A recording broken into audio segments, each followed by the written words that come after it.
John had always been someone who believed in facts and science, not in ghosts or spooky stories. His friends teased him for never being scared of anything supernatural, and even his younger sister Lily thought he was too serious. But Lily, with her big, innocent eyes and strong belief in ghosts, was the only one who could ever change his mind, even when he didn't want to.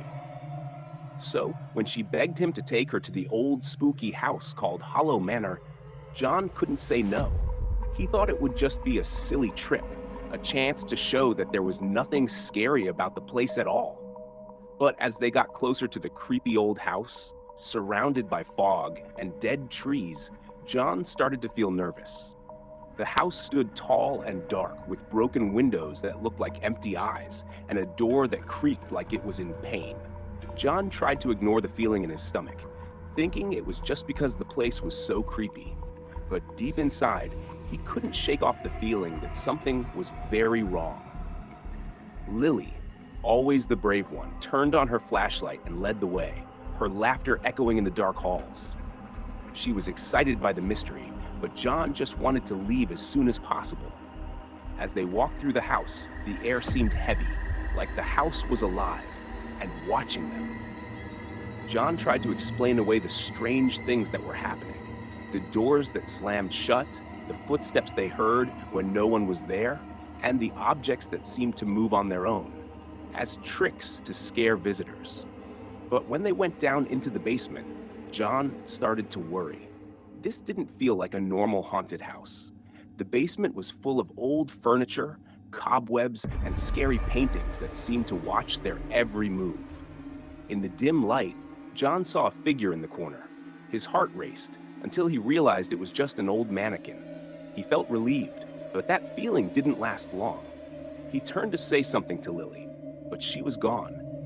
The terrible realization that something was really wrong hit him hard. The house had taken her, and in the darkness, he felt trapped.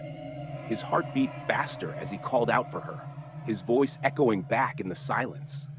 Suddenly, a loud scream filled the air. It was Lily, and it was coming from upstairs. John ran as fast as he could, his heart pounding as he followed her voice. He found her in a dark room, being held by a man with cold, empty eyes. The man, who looked pale and ghostly, said he was the real owner of Hollow Manor, and he used the house's scary reputation to trap innocent people. John, filled with fear but also with the need to save his sister, jumped at the man. They fought hard in the dark, dusty room, with the sounds of their struggle echoing through the house. In the end, John was able to defeat the man, knocking him out, and he grabbed Lily's hand, pulling her towards the exit. They ran out of the house, not stopping until they were outside in the cold night air. As they sat on the ground, trying to catch their breath, John held his sister close, realizing what had just happened. He had always thought ghosts and the supernatural were silly stories. But now he knew. There were things in the world that couldn't be explained, things that were hiding in the dark, waiting for people who didn't believe in them. From that day on, John promised himself he would always protect Lily, knowing that there were dangers in the world even scarier than ghosts. And sometimes the real monsters are human.